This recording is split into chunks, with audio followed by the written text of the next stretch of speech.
कार्रवाई को लेकर बवाल थमने का नाम नहीं ले रहा है। इस बीच मुख्यमंत्री भूपेश बघेल ने ईडी पर गंभीर टिप्पणी की है। सीएम ने कहा कि ईडी के अफसर भस्मासुर की तरह हो गए हैं। भाजपा जिधर इशारा कर रही है वहीं पर दबिश दे रहे हैं। वहीं भाजपा भी इस बयान पर पलटवार कर रही है। छत्तीसगढ़ में ईडी लगातार शराब और कोल परिवहन मामले में नेताओं, कारोबारियों और अफसरों से पूछताछ कर रही है। लगातार ईडी की कार्रवाई चल रही है। इस बीच नए लोगों की गिरफ्तारियां तो हो ही रही हैं, संपत्तियां भी अटैच की जा रही हैं। ईडी की सिलसिलेवार कार्रवाइयों के बीच पहले तो सीएम भूपेश बघेल ने ईडी पर शराब मामले में उन्हें भी फंसाने का आरोप लगाया। वहीं अब सीएम ने ईडी की तुलना भस्मासुर से की है। सीएम ने कहा है कि भाजपा जिधर इशारा करती है ईडी के अफसर वहीं दबिश देते हैं। आज तक एक भी भाजपा नेता के यहाँ ईडी ने दबिश क्यों नहीं दी है। वहीं सीएम के बयान पर भाजपा ने पलटवार किया है। भाजपा सांसद सुनील सोनी ने कहा है कि जो भी इस देश में बेईमानी करेगा वह भस्म हो जाएगा। भ्रष्टाचारियों को भस्म करने के लिए ही ईडी है। कुल मिला के कि गठबंधन इनका है और भारतीय जनता पार्टी के, इसीलिए मैंने आरोप लगाया कि ये भारतीय जनता पार्टी के एजेंट की तरह काम कर रही थी और अब ईडी गलत कर रही है। उसकी जांच कौन करेगा? कहां शिकायत होगी? कोई सुनने वाला है? उसको तो अभयदान दे दिया गया, भस्मासुर बन गए।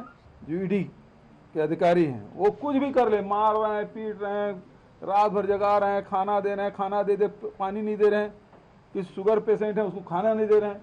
तो ये इस प्रकार से मतलब अब इसमें ह्यूमन राइट्स वाले भी कुछ नहीं कर पा रहे हैं। शिकायत करेंगे तो उन्हीं खिलाफ उनको बिठा देंगे, उनको तो इतना पावर मिला हुआ है। तो ये भस्मासुर है और भस्मासुर किसी दिन कहीं भगवान शिव को ही पीछे लग जाए, कोई नहीं दिख रहा, अब पूरे विपक्ष के हम मार डाले, बचेगा कोई नहीं, तो भस्मासुर कहीं पीछे लग गए शिव भगवान के, तो फिर भगवान विष्णु भेजेंगे किसी को। प्रधानमंत्री मोदी जी ने इस देश के 80 करोड़ लोगों को प्रति व्यक्ति 5 किलो अनाज दिया ताकि ये आपदा के समय कोरोना कालखंड के अंदर में भूख से किसी की मृत्यु ना हो, उसके भूख को शांत करने का काम किया। और ऐसे समय में गरीब के अन्न को छीनने का काम भूपेश बघेल जी ने किया है और उस 5 किलो अनाज को खा गए। खुद विधानसभा में स्वीकार किए कि 68,000 मैट्रिक टन चावल का घोटाला हुआ है। पैसा कहां गया, उसका जवाब देना चाहिए। और गरीबों का जो अन्न को लूटा है और जिन लोगों ने लूटा है उनसे पैसा वसूल करके उन सारे गरीबों के यहां नगद पैसा भेजना चाहिए। ईडी की कार्रवाई ने एक तरफ प्रदेश की सियासत गरमा दी है, वहीं जैसे जैसे ईडी का शिकंजा कसता जा रहा है रसूखदारों की मुश्किलें भी बढ़ती जा रही हैं। और यही वजह है कि सीएम ने कहा है कि चुनाव तक प्रदेश की हर गली मोहल्ले तक ईडी पहुंच जाएगी। ऐसे में ईडी का ऊंट किस करवट बैठेगा यह तो कुछ समय बाद ही पता चलेगा। लेकिन फिलहाल ईडी की कार्रवाई ने विपक्ष को बैठे बिठाए मुद्दा जरूर दे दिया है। रायपुर से INS 24/7 के लिए गौरव शर्मा की रिपोर्ट। चावल घोटाले को लेकर भाजपा राज्य सरकार पर हमलावर है और इस बीच खाद्य मंत्री अमरजीत भगत ने डॉक्टर रमन सिंह को बड़ी चुनौती दी है। उन्होंने कहा कि अगर जांच में घोटाला साबित हो जाता है तो मैं अपने पद से इस्तीफा ही दे दूंगा। मंत्री अमरजीत भगत से बातचीत की हमारे सहयोगी गौरव शर्मा ने। जनता पार्टी ने छत्तीसगढ़ में एक बार फिर से चावल घोटाले का आरोप लगाया है। सीधे खाद्य मंत्री अमरजीत भगत से ही बात करते हैं, उनसे जानते हैं ये क्या घोटाला है, क्या बला है ये जिसकी जांच के लिए केंद्रीय समिति भी पहुंची हुई है और भाजपा आरोप भी लगा रही है। भारतीय जनता पार्टी परसेप्शन बनाने में जुटी हुई है कि भ्रष्टाचार का और घोटाले का। जब उनको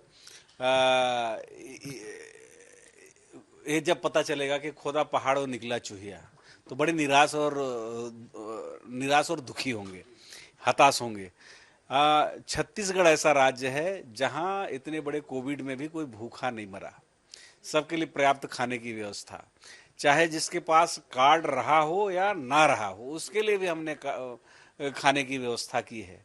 और ये 3 जगह इसका डेटा अपलोड किया गया है, एक मैनुअल वितरण, दूसरा टेबलेट में और तीसरा ई पोस्ट में।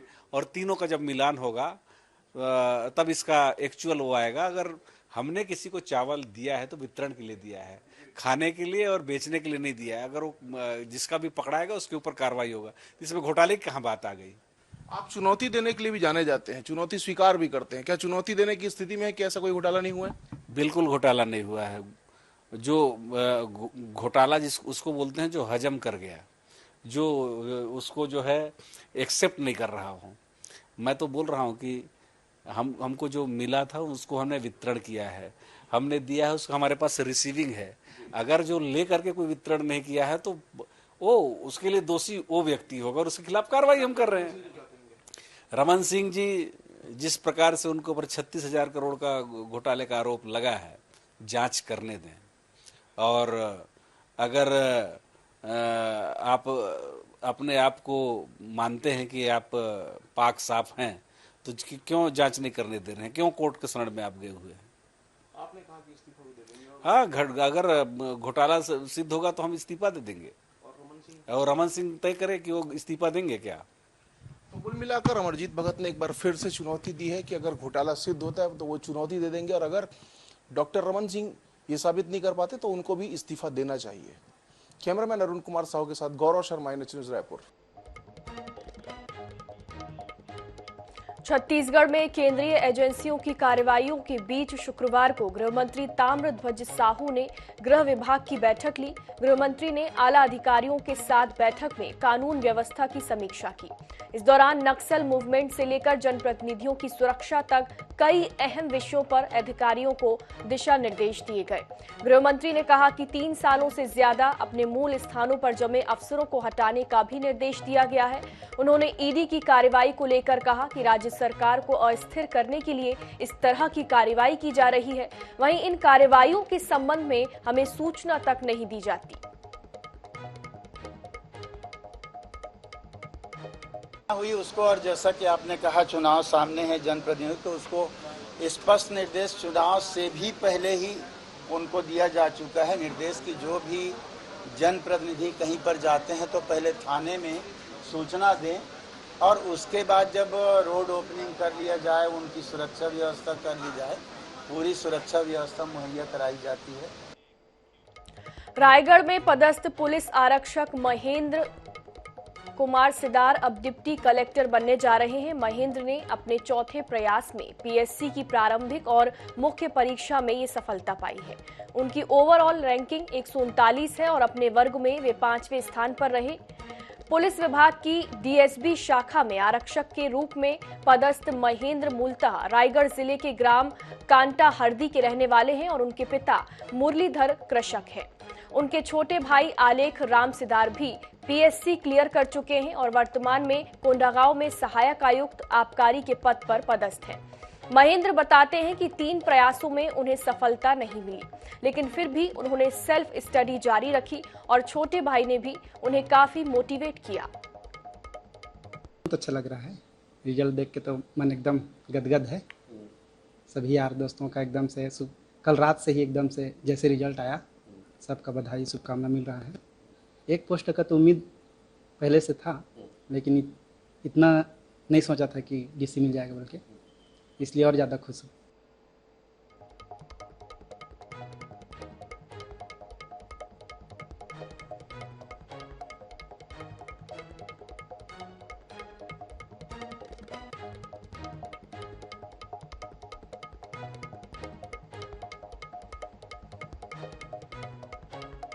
इस बीच जगदलपुर से बड़ी खबर, आदिवासी और ईसाई समुदाय के बीच विवाद, शव दफनाने को लेकर लगातार विवाद हो रहे हैं। बीते 24 घंटे में 2 मामले सामने आए हैं। तोकापाल इलाके के 2 गांवों में शव दफनाने को लेकर तनाव है और बड़ी संख्या में पुलिस बल तैनात है। तो जगदलपुर से इस वक्त की बड़ी खबर आपको बता दें, आदिवासी और ईसाई समुदाय में विवाद हुआ है। बड़ी संख्या में पुलिस बल तैनात किया गया है। तनाव के यहां पर हालात बने हुए हैं। ज्यादा जानकारी के लिए हमारे साथ हमारे सहयोगी जीवनंद हल्दर जुड़ गए। जी जीवनंद, क्या ये पूरा मामला है और आखिर क्यों फिर से विवाद हुआ है शव दफनाने को लेकर?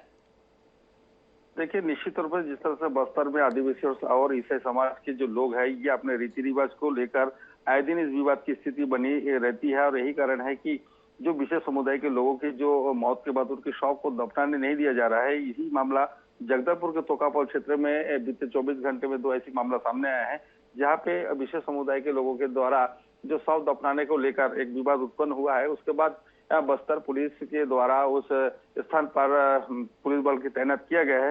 हालांकि अभी विवाद जो नियंत्रण में है, लेकिन जिस तरह से लगातार ये मामला सामने आ रही है तो वह बड़ी चिंतनीय विषय है। आपको ये भी बता दूं, जिस प्रकार की जो पिछले समय में देखा गया कि नारायणपुर में जिस प्रकार की को लेकर दोनों समुदाय के बीच जो विवाद उत्पन्न हुआ था, उसके बाद बस्तर में भी इसकी आग सुलगता हुआ दिखा। हालांकि पुलिस प्रशासन के प्रयास के बाद वो समाप्त हो गया था। दोनों समुदाय के बीच आपसी भाईचारा और सौहार्द तो देखने को मिला था, लेकिन कुछ दिन बीतने के बाद अब जिस प्रकार की जो मामला अभी सामने आया है, तो निश्चित रूप से बस्तर के लिए चिंतनीय विषय है और इसे लेकर प्रशासन और पुलिस पूरा गंभीर है और मामला और तनाव की स्थिति न बना रहे, इसे लेकर इसे देखते हुए गांव में पुलिस बल के तैनात किया गया है। जी जीवनानंद, पुलिस ने इस मामले में क्या कार्रवाई की है? देखिए, जिस तरह से जो विशेष समुदाय के जो महिला की मौत के बाद उनके शव को लेकर विवाद उत्पन्न हुआ था, उसके बाद जो पुलिस मौके पे पहुंची और उस महिला के शव को लेकर किसी अन्यत्र पे दफनाया गया है, लेकिन इससे भी विशेष समुदाय के लोग नाराज है। उनका ये मानना है कि हमारे समुदाय के जो लोग हैं उनकी शव दफनाने के लिए जो स्थान है प्रशासन को द्वारा निर्धारित किया जाए, ताकि आए दिन इस तरह की जो विवाद उत्पन्न हो रहा है वो ना हो सके। जी बहुत बहुत शुक्रिया जीवनानंद तमाम जानकारी के लिए। तो जगदलपुर में आदिवासी और ईसाई समुदाय के बीच शव दफनाने को लेकर विवाद हो रहा है। तनाव की स्थिति फिलहाल यहां पर पुलिस बल तैनात किया गया है। इधर नगर निगम धमतरी में फिनाइल खरीदी में गड़बड़झाला सामने आया है। नगर निगम के नेता प्रतिपक्ष ने निगम प्रशासन पर भ्रष्टाचार करने का आरोप लगाया है और इस पूरे मामले की जांच की मांग की है। नेता प्रतिपक्ष ने बताया कि लाखों रुपयों की सामग्री की खरीदी बाजार मूल्य से ज्यादा कीमत पर की गई है और 1 लीटर फिनाइल की बोतल 450 रुपए में खरीदी गई है, जिसका एमआरपी बोतल पर 75 रुपए दर्ज है। इसके अलावा कई अन्य सामानों की खरीदी में भी जमकर भ्रष्टाचार किया गया है। इधर महापौर इस मामले में पल्ला झाड़ रहे हैं और अभी मामले का पता चला है, इसकी जांच कराई जाएगी। नगर निगम आए दिन भ्रष्टाचार का अड्डा हो गया, उसी में एक कड़ी है फिनाइल मामला भी है। रैन बसेरा के लिए यहाँ के अधिकारियों ने एक निविदा आमंत्रित की थी। उसमें जो रेट था, उस रेट में खरीदी किया गया है जो बाजार मूल्य से एमआरपी से कई गुना अधिक है। हम लोगों ने निविदा मंगाई गई थी। निविदा में जो इसने पार्टिसिपेट किया हुआ था, तो उसने हमको सामान अपना सप्लाई किया था। उसके बाद उसने जब बिल पुटअप किया तो हमें जानकारी हुई कि वो बिल ज़्यादा का है।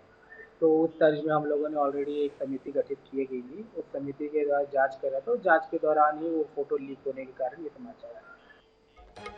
बेमौसम बारिश ने वनोपज को लेकर परेशानी खड़ी कर दी है। इसके कारण इस वर्ष तेंदूपत्ता का संग्रहण कम हुआ है। जशपुर में एक बार फिर मौसम बिगड़ रहा है और ऐसे में वनोपज के व्यापार में संकट के बादल छाने लगे हैं। तेंदूपत्ता तोड़ाई से जुड़े मजदूरों के सामने भी विकट समस्या उत्पन्न हो गई है। बता दें कि क्षेत्र में हजारों मजदूर तेंदूपत्ता सीजन में पत्ता संग्रहण कर अपना भरण पोषण करने का काम हर साल करते हैं।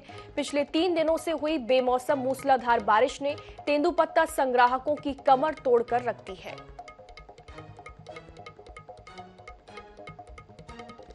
हम लोग सुबह 5 बजे से हम लोग जंगल पत्ती तोड़ने जाते हैं और बारिश आने के कारण हम लोगों को परेशानी हो रही है। लेने वालों को भी परेशानी और बेचने वालों को भी परेशानी आ रही है। सुबह से निकल जाते हम धूप में, ऐसे ही तो कीड़ा खाए वाला पत्ता है, हमला पत्ता ही नहीं मिला थे। और का कहते मौसम खराब है, फिर ना मौसम खराब है तो सुखा जाते तो मुंशी है नहीं लवत कहते, फिर दूसरे दिन फिर सुखाए बर जाना पड़त है। हमला बहुत दिक्कत होते। अब कितना तकलीफ में पत्ता तोड़े रहन, फिर दोबारा सुखाए बर दूसरे दिन और तोड़े बर जाते कि जाते, इसलिए सुखाए बर जाते।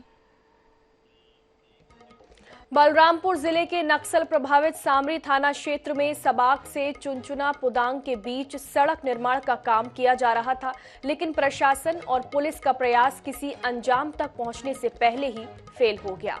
झारखंड के सरहदी इलाके में लोगों को मुख्यालय से जोड़ने के लिए सड़क निर्माण की ये योजना तय की गई थी। 17 करोड़ 16 लाख की लागत से 25 किलोमीटर तक सड़क को मिशन मोड में बनाया जा रहा था। भूताही कैंप तक सड़क का निर्माण का काम पूरा भी हो गया, लेकिन निर्माण कार्य अचानक बंद कर दिया गया, जिससे ग्रामीणों में ठेकेदार के प्रति नाराजगी है। ग्रामीणों का कहना है कि अगर बरसात के पहले सड़क का काम पूरा नहीं हुआ तो समस्याएं बढ़ेंगी और नक्सली फिर से हावी हो जाएंगे। हालांकि कलेक्टर टेक्निकल समस्या होने की बात कहकर जल्द ही सड़क निर्माण का काम शुरू होने का भरोसा दिला रहे हैं। रोड की हालत जो है बहुत बड़ा गंभीर है। अगर शासन नहीं होते तो ये समझिए कि हर जगह शासन जो है साथ दे रहे हैं, ठेकेदार की लापरवाही से जो है रोड बन नहीं रहा है। अगर रोड नहीं बनेगा तो बरसात में जितना खर्च किए हैं उससे दुगना जो है खर्च लगाना पड़ेगा। रोजगार मिला था, इस चलते हम लोग काम करने आ रहे थे। उसके बाद में तो ठेकेदार का पत्ते नहीं चल रहा है।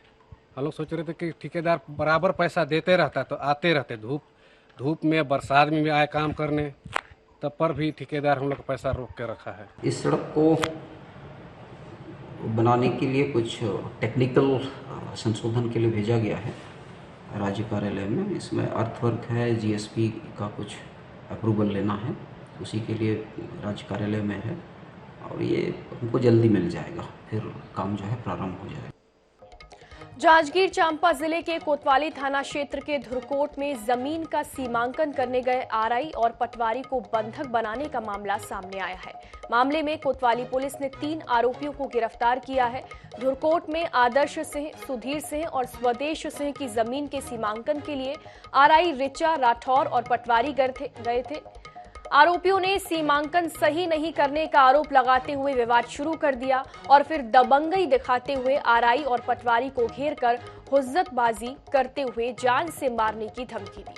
आरआई ने इसकी सूचना फोन पर उच्च अधिकारियों को दी और नायब तहसीलदार मौके पर पहुंचे और किसी तरह मामला शांत कराया। आरआई ने सिटी कोतवाली में 3 लोगों के खिलाफ नामजद रिपोर्ट दर्ज कराई है। वहीं पुलिस ने आरोपी आदर्श सिंह, सुधीर सिंह और स्वदेश सिंह को गिरफ्तार कर लिया है। ग्राम धुरकोट में सीमांकन करने गए थे। सीमांकन के दौरान जब हमारे द्वारा नाप किया जा रहा था तो आवेदकों द्वारा वाद विवाद की स्थिति निर्मित की गई। तुम लोग को सीमांकन करने नहीं आता, कुछ भी नहीं आता है, तुम लोग फालतू सीमांकन कर रहे हो, हर बार अलग अलग नाप कर बताते हो और बहुत सारी बातें हुई। मतलब शासकीय कार्य में बाधा पहुंचाया गया। वहाँ गाली गलौज किया जा रहा है, मारपीट की कोशिश किया जा रहा है और तीसरा उन्हें आने नहीं दिया जा रहा है। तो ये सूचना मिलते ही मेरे द्वारा तत्काल वहाँ पहुँचा गया। मेरे साथ आरआई साहू जी भी गए थे। फिर मैंने वहाँ देखा कि लोग अपने हाथ में लकड़ी लेके रखे हुए थे। वो लोग थे आवेदक को। राजधानी भोपाल को स्वच्छता में नंबर 1 बनाने के लिए नगर निगम द्वारा व्यापक स्तर पर अभियान चलाया जा रहा है। इसको सफल बनाने में खुद महापौर मालती राय वार्डों में जाकर निरीक्षण कर रही हैं और इसी के तहत जिला कोट में महास्वच्छता अभियान चलाया जा रहा है। महापौर ने खुद सफाई कर्मियों के साथ झाड़ लगाए और उन्होंने जिला कोट परिसर में झाड़ियों की कटाई छटाई कराने और साफ सफाई के लिए अधिकारियों को निर्देश भी दिए हैं। और इस मौके पर INS 24/7 के संवाददाता सनी मालवी ने स्वच्छता अभियान को लेकर मौके का जायजा लिया। स्वच्छता सर्वेक्षण को लेकर नगर निगम की जो तैयारी भी है वो भी शुरू हो गई है। आप देख सकते हैं इस वक्त मैं मौजूद हूँ राजधानी भोपाल के जिला कोर्ट में, जहां महापौर मालती राय, MIC सदस्य RK बघेल और तमाम जो सफाई कर्मी है वो भी यहाँ मौजूद है और लगातार सफाई कर रहे हैं। जिस तरह से भोपाल को नंबर बनाने के लिए जो पूरे भोपाल में जो सफाई अभियान चल रहा है उसको लेकर ये बिल्कुल जो सफाई अभियान तेजी से किया जा रहा है और लगातार सभी को अपील भी की जा रही है कि राजधानी को स्वच्छ बनाया जाए। हमारे साथ महापौर मालती राय मौजूद है, उनसे बात करना चाहेंगे। दीदी, आज सफाई की जा रही है जिला को, निश्चित ही अब एक बड़े स्थानों पर टारगेट बनाकर और महा स्वच्छता अभियान रखेंगे। आज यहाँ कोर्ट से हमने महा स्वच्छता अभियान का शुरुआत किया है। लगभग हमारे 100 कर्मचारी इस अभियान में जुटे हुए हैं और हमारा भी टारगेट है कि पूरे कोर्ट में हम आसपास की भी सफाई करें कोर्ट कैंपस को एकदम क्लीन करें। और फिर वकीलों से और यहाँ की जनता से आग्रह है कि स्वच्छता का विशेष ध्यान रखें। यहाँ गंदगी फैलाने पर भी कार्रवाई की जाएगी। बिल्कुल, कैंटीन जो चला रहे हैं, कैंटीन में यदि नगर निगम के पैरामीटर के अंदर नहीं आए तो उनका चालान बनवाया जाएगा। आज उनको समझाइश दी जाएगी, प्लास्टिक उनके पास मिलेगा तो उनका जब्त किया जाएगा और समझाइश देने के बाद हमारा दरोगा आके समय समय पर स्वच्छता अभियान चलाया जा रहा है। स्वच्छता सर्वेक्षण के और स्वच्छता के दृष्टि से भोपाल शहर में आज हम लोगों ने जो अभियान चला है माननीय महापौर जी के नेतृत्व में, आज इस जिला न्यायालय में ये कार्यक्रम चालू हुआ है और इसके चारों तरफ और अंदर पूरी तरह से सफाई का विशेष प्रावधान किया और ये सिलसिला चलता रहेगा। स्वच्छता सर्वेक्षण के तहत राजधानी भोपाल के जिला कोर्ट में स्वच्छता अभियान चलाया जा रहा है और महापौर ने साफ तौर से कहा है जो भी गंदगी फैलाई जाएगी उसके खिलाफ कार्रवाई भी की जाएगी और स्पॉट का फाइन भी किया जाएगा। कैमरामैन श्रीकांत के साथ सनी मालवीय, INS न्यूज़ भोपाल।